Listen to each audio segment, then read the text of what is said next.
Welcome to Secrets of Silk Magic. My name is Dwayne Laughlin. This is Volume 1 in a series. The subject is the Silk Fountain. We're going to talk about the Silk Fountain, how to prepare it, how to produce it, possibilities relating to it, and you will see a performance thereof. Right now, you're just seeing the Silk Fountain in the bare bones of its effect. In a moment, I will show you a complete routine, how to produce one in the process of some other magic. At the end of the program, I'll teach you how to do that routine, but when you watch it here at the beginning, just watch it to get a picture in your mind of what the fountain looks like when it's performed. So when we get to the instruction, the technique, you'll pay more close attention. With that much said, it's time to watch the magic of the Silk Fountain.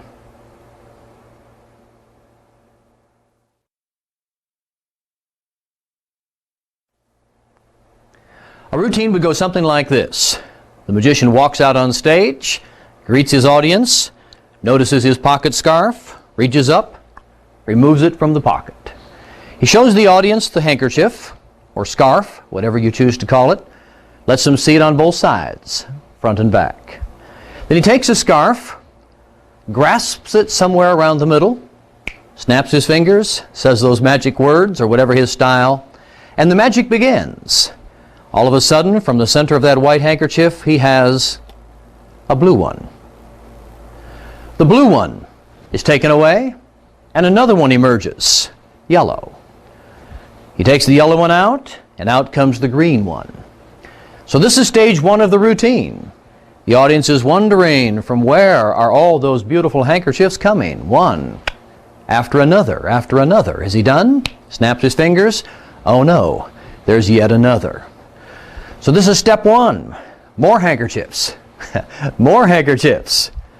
More handkerchiefs. Produced all of these handkerchiefs from the center of just one white one. He sets this aside. The audience assumes that the presentation is over. But then, all of a sudden, something strange happens. The handkerchiefs seem to come to life. They begin to move, bubble. There's bright color. There's action, and this, of course, is the fountain. The handkerchiefs seem to behave like a fountain would. From the center of the fountain, you remove something such as a beautiful butterfly, and when that happens, of course, people clap their hands and cheer. Now, this was not done to music. This was not done in the course of my regular stage routine. I just wanted you to see the action, how I could begin with my bare hands, nothing but one little handkerchief, and create a routine that really is quite large and certainly visually appealing. That's a way to use the Silk Fountain. Now that you have it in mind, we're going to start talking about preparing it, producing it, and the possibilities relating to it.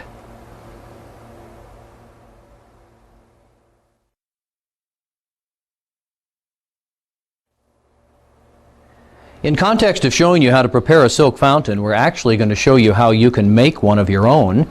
It is something that is on the market. Laughlin Magic, of course, sells the Silk Fountain. But if you have some old silks around or some new silks around and you're wondering what to do, you certainly can construct one on your own.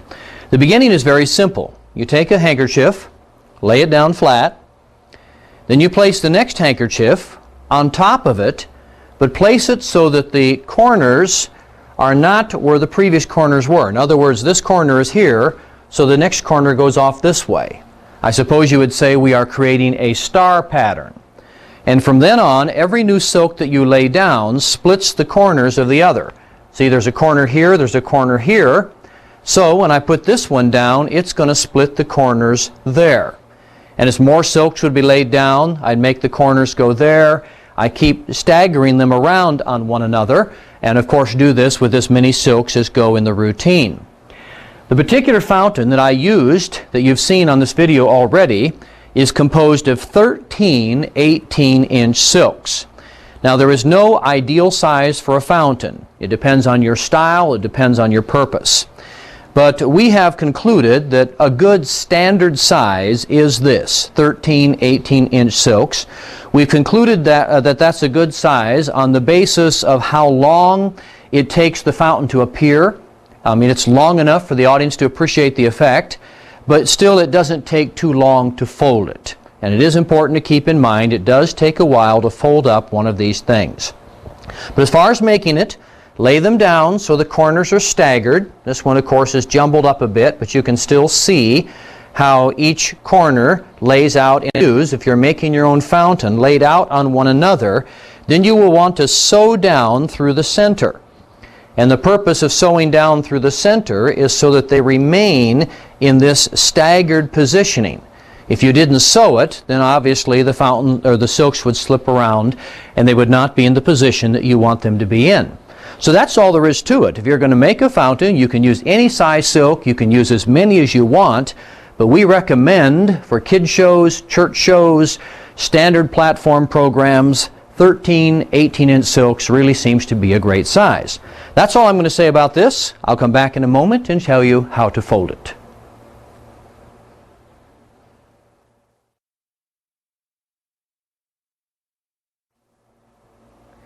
As we get into the matter of folding the fountain, I need to point out a couple of things about how our fountains are constructed. I've been performing the silk fountain for years and have had the opportunity to learn by experience a number of things. We've designed a release system that we especially like. That'll be explained later. And we've also come up with a way of putting an extra load in the fountain. To me, there's really no weaknesses to the fountain. But presentation-wise, there's one thing to be aware of, and that is you need an ending. It happens, it bubbles, bubbles, bubbles, and then it just stops. That's okay, but rather than just having it bubble, bubble, bubble, then stop, is to have it bubble, bubble, bubble, and then, wow, something even more exciting takes place. So here's what we've learned. We'll put the camera right back on this center spot. Remember I told you when you lay the silks out in their staggered position, you sew them together. Well, we have learned when we sew them together to also sew at the same time our strap for the release. So all the sewing is done in one operation. And also on this end we sew a piece of Velcro in the center. And the purpose for that is it allows us to do some things with extra loads. Here's a little bag made out of an elastic sock. There's a piece of Velcro on the bag. The Velcro sticks down here. And this way I can put a final load in the fountain. Now I don't know with the white if the camera's going to pick this up. We're going to try to come in real close for you. But the sock has been prepared by cutting off about 3 inches of the top of a sock, and then we tie a knot in there, and this knot becomes the anchor point for the production silk. For example, in this situation I want to bring a big butterfly handkerchief out of the center of my fountain. So I take the corner of the butterfly, I take this little knot that is sticking up on the load container and just tie the corner around. And the reason for just tying it rather than sewing it is then if some other time I want to use a clown silk or a target ending, I can untie this and put whatever silk into the fountain that I choose. Now that it's tied, I spread out the big 36-inch silk. And this will be a little bit difficult to show you because of the table we're using, but I think I can explain it well enough that you get the idea.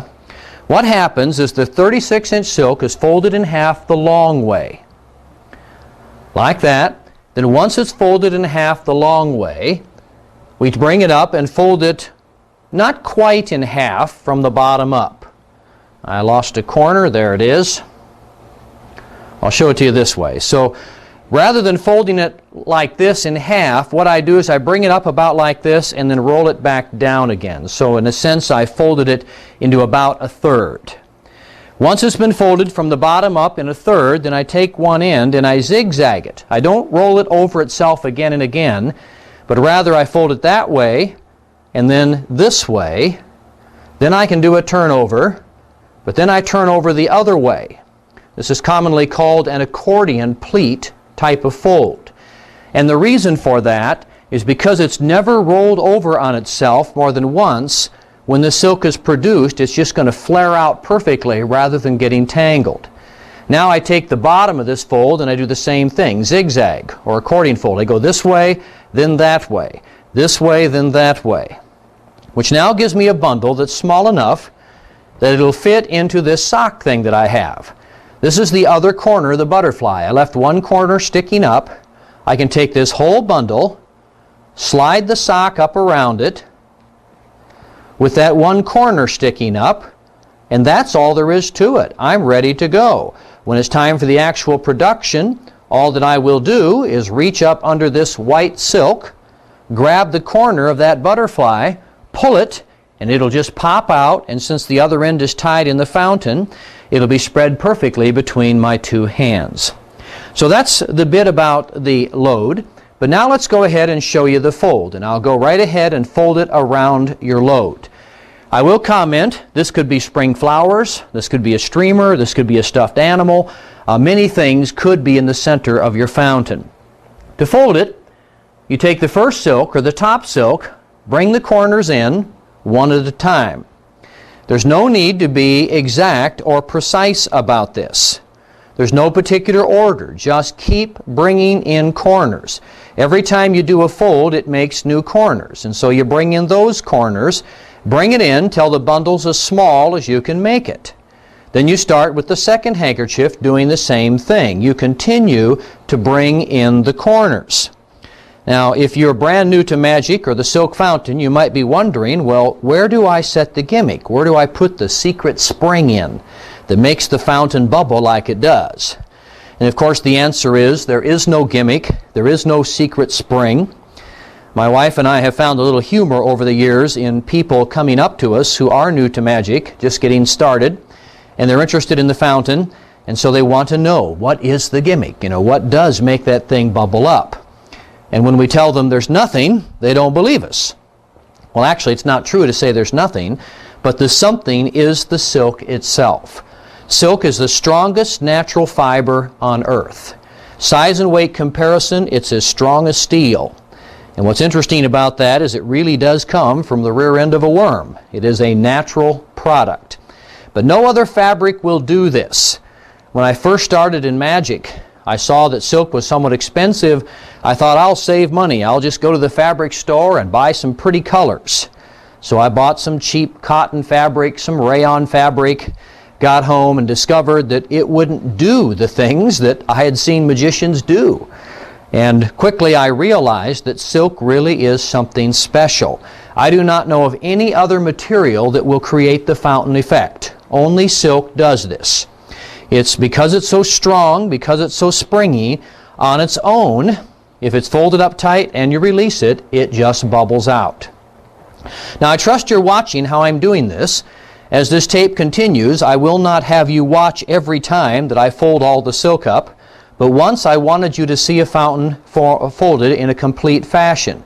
So I just keep taking the corners in. There's a corner, there's a corner, there's a corner. When I get the first round of corners in, I pull up the next corners. We have experimented. We've tried doing it very precisely, very carefully, and discovered that actually the fountain doesn't seem to look as good when you're real precise about the folding as it does when you just sort of keep grabbing the corners and cramming them up here. And I don't know exactly how to explain it other than it seems to be that there's a little more of a random nature to the effect when you have just grabbed the corners and bundled them up as you've seen me do. Now I'm down to the last silk. We always use a black silk as our cover silk.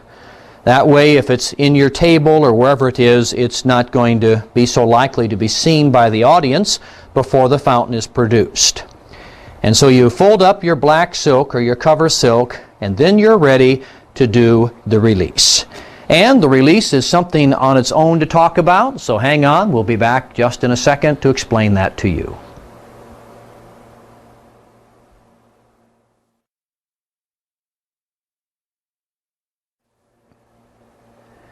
Over the years of the existence of the silk fountain in magic, and I wish I could credit who thought of it first, but I've not been able to discover that.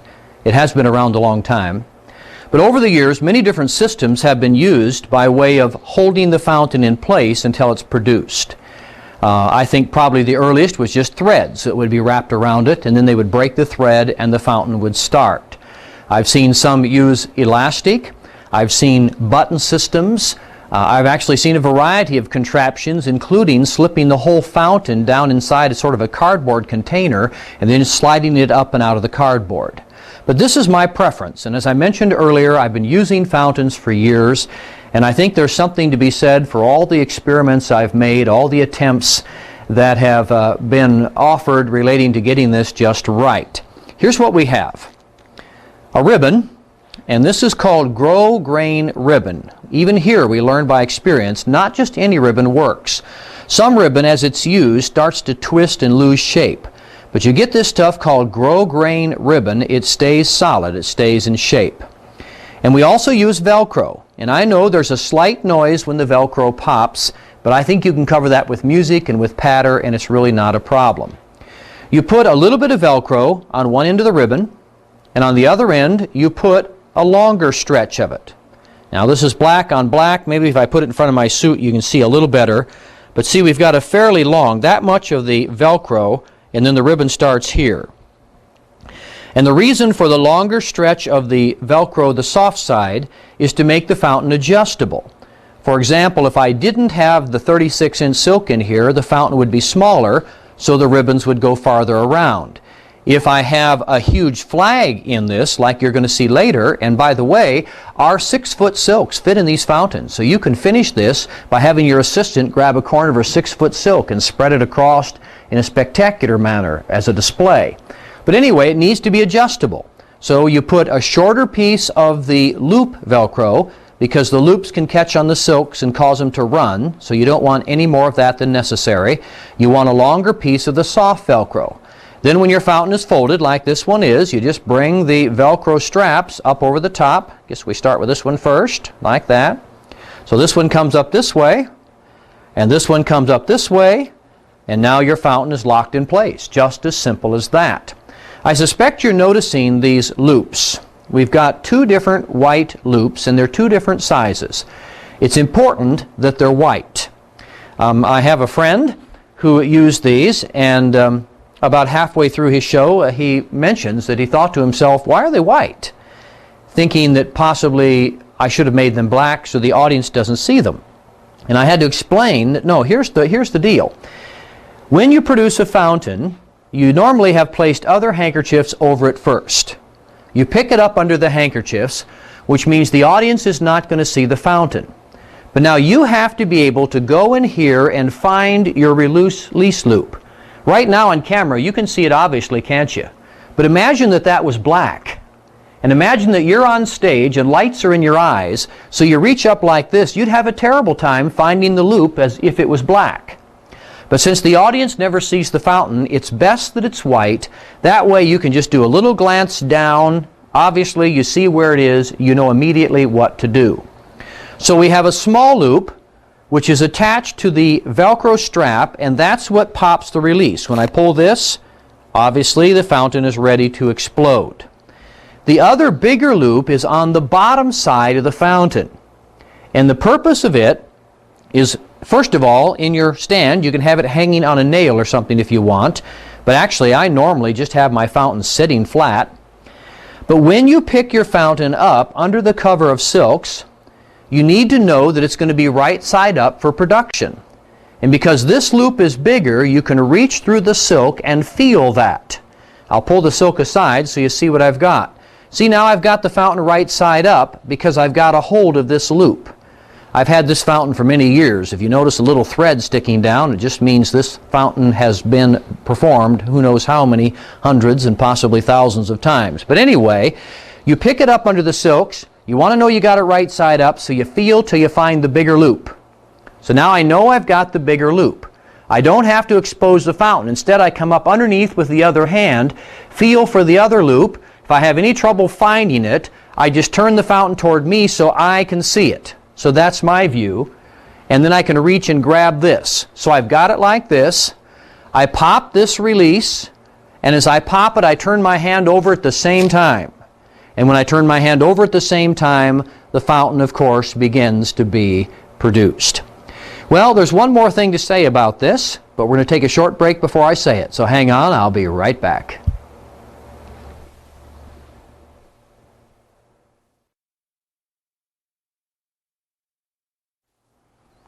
We're still on the subject of preparation, and one more aspect of preparation is understanding how to hold and manage the fountain when the actual appearance is taking place. And there's something that I think is especially important to understand, and that is all you do is tilt it.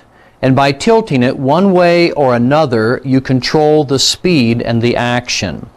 Mary and I toured in Europe several times, and I saw a number of European magicians as they produced their fountain shaking the thing vigorously. And I'm not sure why that happens. I'm not sure saying all the Europeans did it, but many did. And I don't know if just that's a custom or what. But in my mind, you don't need to shake it. It's just the tilt that allows it to open up. And by tilting, you can control the speed by which it happens. And I think many times slower is more beautiful and more impressive. So here's what I mean. You reach up underneath, you pop the release as I explained before. So I've got one loop in one hand, I've got the release down here like this. Underneath the silk, I pull that release, turn my hand over, it's going to start. Now if I hold my hand completely still, I can actually allow the fountain to come to a stop like this. But just a slight little tilt, and it goes again. I tilt it this way, I can tilt it that way. If it's humid and the fountain's slow, then I may have to tilt my hand more and shake more. If it's not humid and the fountain's fast, like here today, then I can hold my hand almost completely still, and the fountain still is going to produce. Now, in our fountain design, the last silk in the stack is a white one, which means it's the center silk. After that is the load. And the reason we do this, it's the one color that's not what you'd say a bright, bold color, although white sort of is, but it's different. That way I know when the white one appears that it's the last one before the load, which means I don't get caught doing this. I think that might look rather silly. I don't want the audience to realize what my load setup is. So instead of that, when the white one starts to unfold, I know it's the last one, so I tilt my hand back a little bit. So now the load is hidden under the white handkerchief. So the silk fountain has come to this point, I've tilted it, I reach up, I can see that corner of the butterfly right here, which means I'm ready to make my production. To the audience view, the fountain has occurred, I've done the tilt, I reach up like this, and now because that ending is in there, I pull out the butterfly and give us a big, beautiful wow at the conclusion of the fountain. And that's it. We've talked to you about how they're made as far as the layout. We've showed you how to fold them, how to put a load inside. Now it's time to begin dealing with the matter of producing a fountain.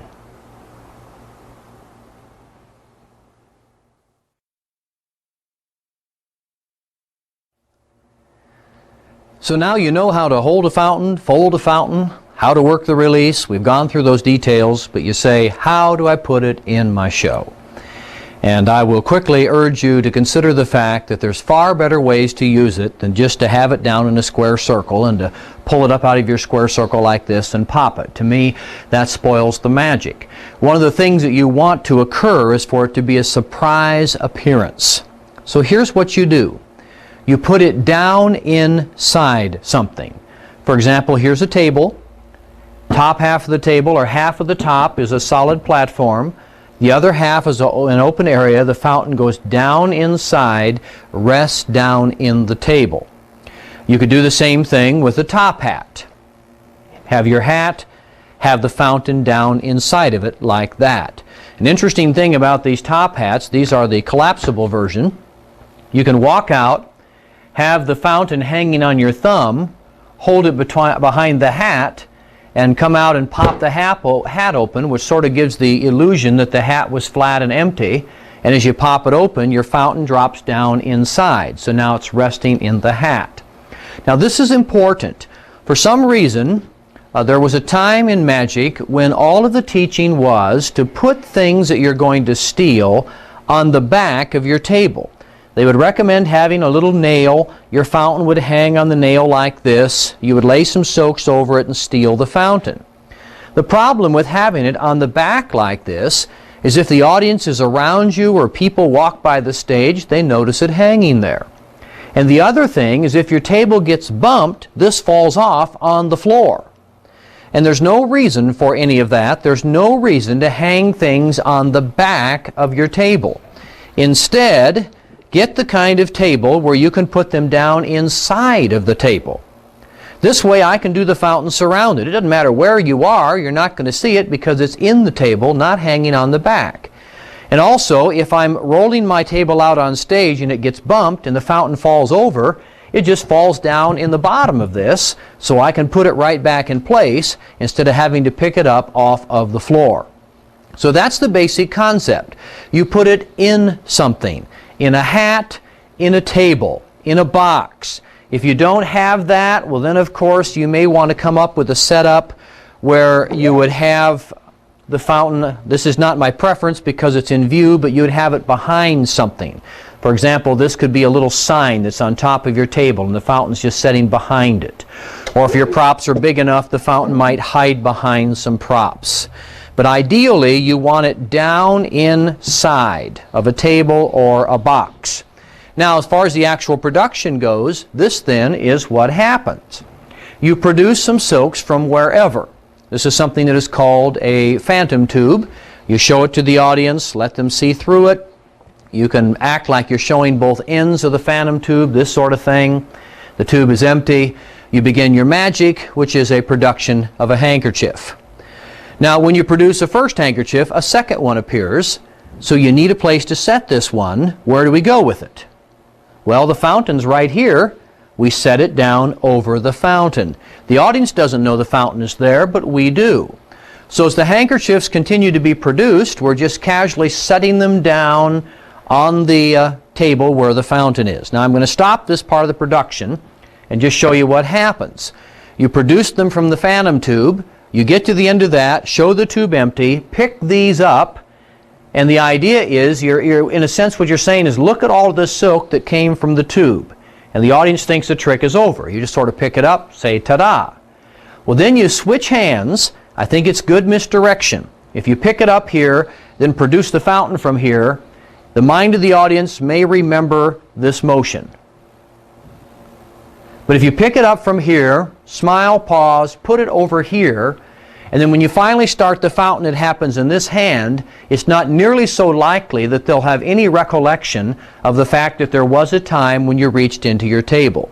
So now you come over here, go up underneath, pop the release, and the fountain appears.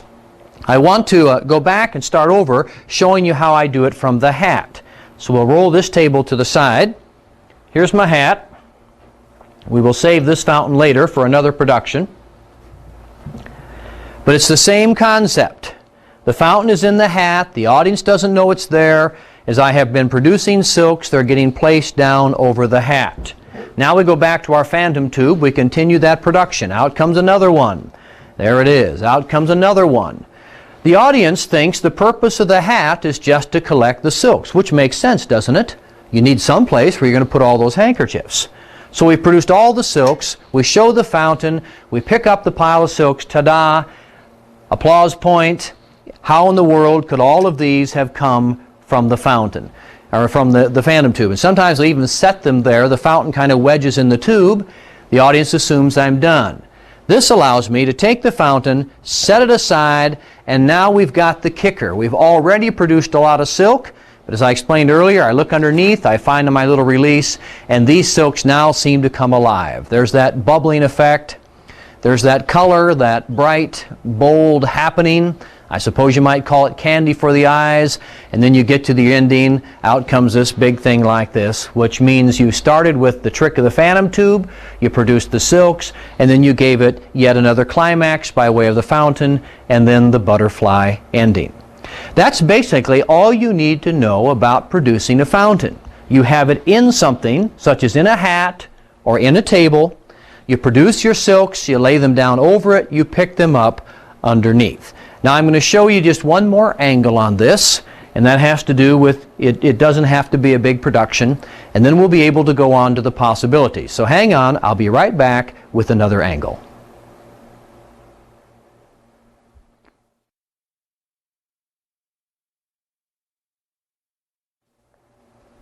Here's that further angle on production.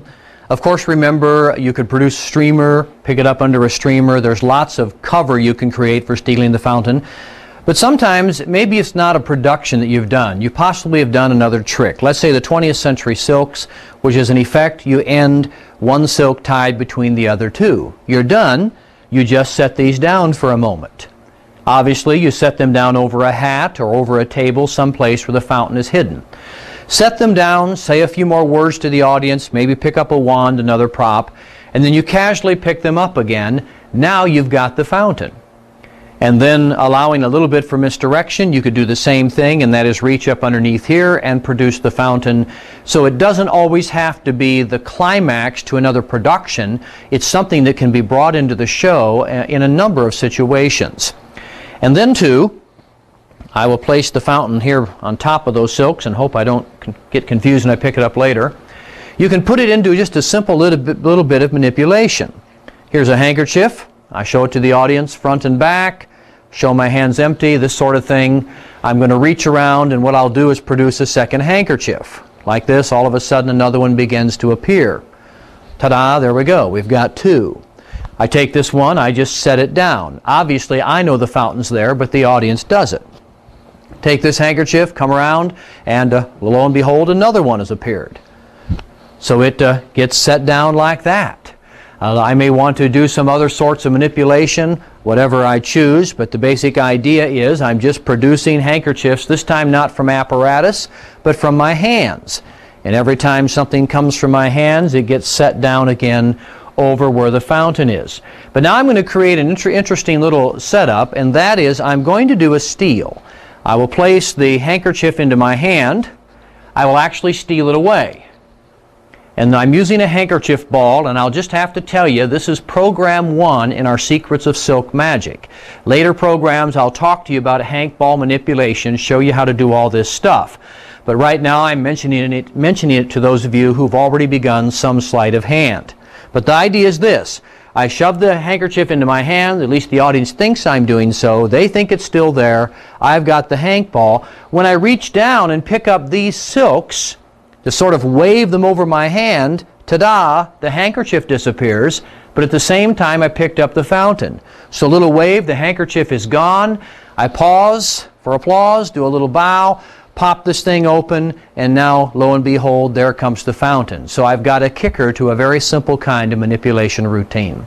That's all I'm going to say about production. I wanted to cover it from a couple angles just to show you how easily and beautifully you can bring the fountain in as a surprise, kind of a kicker or extra climax to a variety of magical routines. And now that that's said, hang on, we'll be back to discuss some possibilities.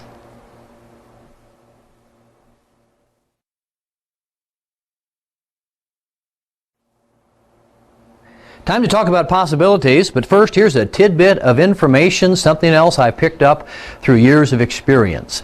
Sometimes static is a problem with a fountain, especially if you're trying to fold it, the silks want to stick together. I've learned that if you lay a silk fountain on a plastic table, or any table with a plastic sort of top, it tends to make the static problem much worse. For some reason, there's a reaction of the silk and the plastic. So try folding your fountain on a wooden tabletop, on a piece of cardboard, on a rug, something like that, and it should reduce the static somewhat. One other thing, and be real careful with this, but if you are having other trouble with static on very dry occasions, and the fountain sticking together, get yourself a little spritz bottle like women use when they iron their clothes and put a mist of spray over them. And just put a little spritz of mist over the silks as you fold them, just every now and then. And that'll help take the static out. You don't want to get them wet. You don't want a little globules of water on the silk. Just a little mist now and then over the silks, and that should take care of that static problem. Now, possibilities. At the start, I said that you can make your fountains different sizes, different shapes, different color designs. We've shown you our standard fountains, and I will comment that if you decide to purchase those from us, I think our price on fountains is probably better than if you went out and bought all the silks yourself to do it. But we also can do custom work for you, but you might want to do your own custom work. This fountain is different. It looks the same on the outside. Hang on a minute, I'll step out of the picture and grab a couple of handkerchiefs for cover. There we go. It looks the same on the outside, but we've redesigned the ending so that instead of having to come over with my other hand and pull it out like this, the ending is a one-handed effect. And that means this hand is free. So when I show the ending climax, this hand could go back and steal something from my coat, or I could even probably hold this thing and reach in behind the fountain like this and get something else if I chose. So just watch, here we go. This fountain's set a little bit different, so you already know the process. This would have happened under cover. I turn my hand over and the fountain begins. And it looks just like our other fountains have so far. There's nothing unusual, nothing different. I control the speed as I choose, but now I get down to the end and notice this time something unique is happening, and that is one big handkerchief is in the center and we have the spring flowers come out. This one is designed just to hang down over the others. And when the spring flowers come out, that would have been an ideal time for this hand to go back and do a steal from the coat. We'll bring the camera in on this and I'll try to explain to you what we did. Same fountain design as before, but we took these spring flowers and we velcroed them in to the center of the fountain. So we sewed, this is permanent of course, the big 36-inch Target silk is sewed permanently as the last silk in the fountain. So when you prepare it, what you do is you fold this one in first, you have the flowers in first, then you fold over the flowers. But this is folded in first into a nice little bundle, and then as was explained, you just fold the fountain up around it, just like that. And if you didn't want the spring flowers, this is actually quite a nice effect. When you get to the end of the routine, with the 36 in the center, it just folds down over the whole fountain and you finish up with a bundle like this.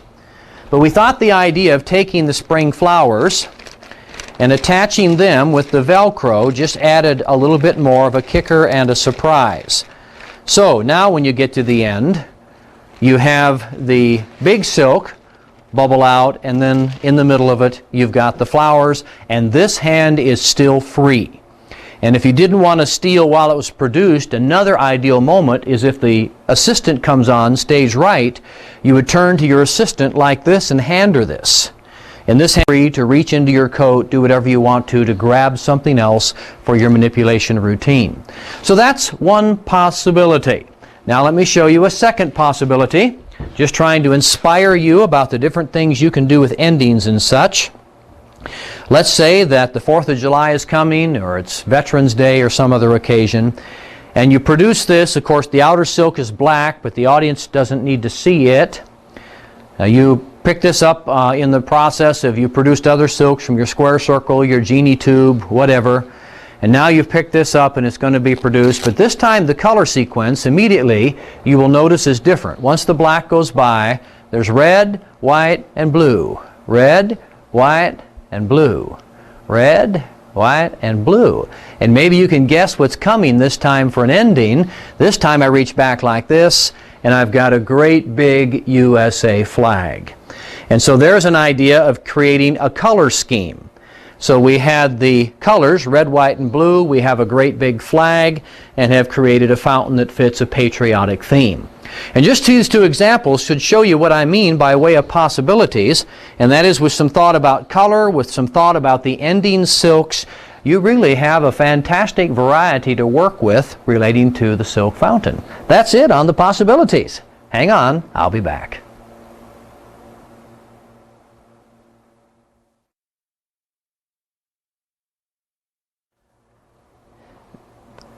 Remember the beginning of this program? I said that I would show you how to do the routine that I did when we get to the end. So now it's time to talk about that routine that I did that involved the white handkerchief that came out of my pocket, all of the silks, and then the fountain. To do the routine, you need an 18-inch white silk, a silk fountain, a hank ball. A hank ball is a wonderful little item. When you learn to use it, you can do some amazing things with it. And 8 12-inch silks. Now, here's a place where you can make some changes. You could use 3 18-inch silks. You could use 15 or 16 9-inch silks, whatever you like. But I like 8 12-inch silks. They all fit in the hank ball. You take them one at a time by the end. Begin to poke them in. Wait till the other corner comes. Take the next silk, twist it around like you're starting to tie your shoes. Don't actually tie it, just do a twist. The purpose of the twist is then whenever one silk is popped up, the end of the next one will come so you don't have to fish around and find it when you're trying to make a slick production. So one at a time, I'm twisting the corners, and after I twist the corners, I'm shoving them into the hank ball. And I will comment that several say that it's more difficult than I make it look to get the silks in the hank ball. One of the things that I'm doing is I'm not really pushing the silks straight into the hank ball. In other words, it may look like I'm just shoving them this way, but I'm letting my finger roll along the top when it goes in so the silks sort of roll around one another. And because of that, really without much trouble, and I suppose some practice and maybe enough practice to get strong fingers, but by doing that, it's remarkable how much silk you can get into the hank ball. So here goes number 8, and again these are 8 12-inch silks, and they've gone into the hank ball without a lot of problem. I have discovered that there's some variation in the size of hank balls, and so that's maybe another reason. If you're having trouble getting your silks in, possibly you have a hank ball that's a bit too small, but if that's the case, use 6 silks or whatever. I mean, the number of silks is not one of those things that's some sort of divine rule. Here we are, we've got a hank ball now loaded with the silks. You take the white handkerchief, you can put it in your pocket, or you could have it folded up in a regular pocket, just reach inside and bring it out. I'm just going to have the hank ball palmed. And then of course you need your silk fountain, and you need some sort of container to have it hidden within. So here's my hat, the fountain's down inside of it like that, and I'm ready for the routine. What I love about this, you stop and think, to travel, there's almost no bulk. There's the hank ball, there's the fountain, but of course it folds flat when it's not being prepared for a program, and there's some individual silks. That's it. But I think you'll agree this plays quite nice. It begins by removing this from your pocket, showing it on both sides, laying it over the hand. Here's the hank ball. This is very easy to do. Just lay the silk over the hand, and obviously when it goes over the hand, it goes over the hank ball too. You make it look like you're just trying to grab the silk in the middle, but actually you grab the hank ball as well, so the whole thing is coming up. In real time, the motion is this. But do you see what I've done? I've simply picked up the hank ball and have it so it's in the center of the white silk. Now the production begins, and what's taking place is the silks are actually coming out of the hank ball. As they come out, I set them in the hat. Because I twisted those ends, every time one silk appears, the end of the next one pops up, which looks quite magical in itself. The lay audience is wondering, where are those handkerchiefs coming from? And it's almost like they're animated, like they've got a little mind of their own. No matter how many I take away, another one is determined to appear.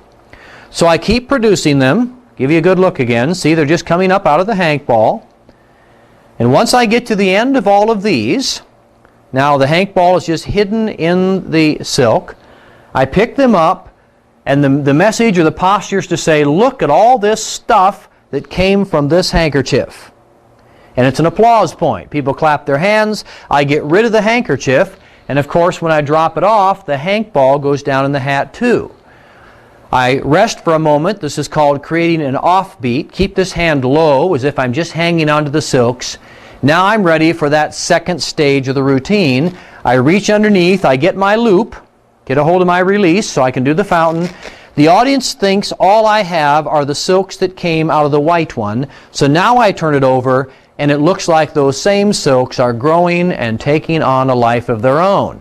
And this time it's just that fountain making its appearance with more and more and more, and I get to the ending and produce whatever color I've got inside like that, smile at the audience, it's automatic applause.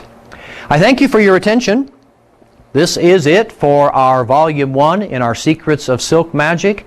The goal is in an educational manner, sort of a college level on how to deal with silk, to show you different aspects of silk magic, to help you understand it in detail so you know exactly what to do. We covered preparing the fountain, performing it, we've shown you some possibilities relating to it, and as a bonus, we've even taught you a complete routine. My name is Dwayne Laughlin. Our company is Laughlin Magic. You can call us at 406 295-7790. You can find us on the web at www.laughlinmagic.com, or you can email us. Just write out L-A-F-L-I-N. That's Laughlin, L-A-F-L-I-N, then an M and an A, first two letters in magic, at Libby, Libby.org. I do hope you contact us. We'd like to help you with your magic, supply you with some things if you need them. But of course, we hope you've also been inspired to make up some things on your own. That's it. Thanks a million for watching. I'm Dwayne Laughlin. Bye-bye.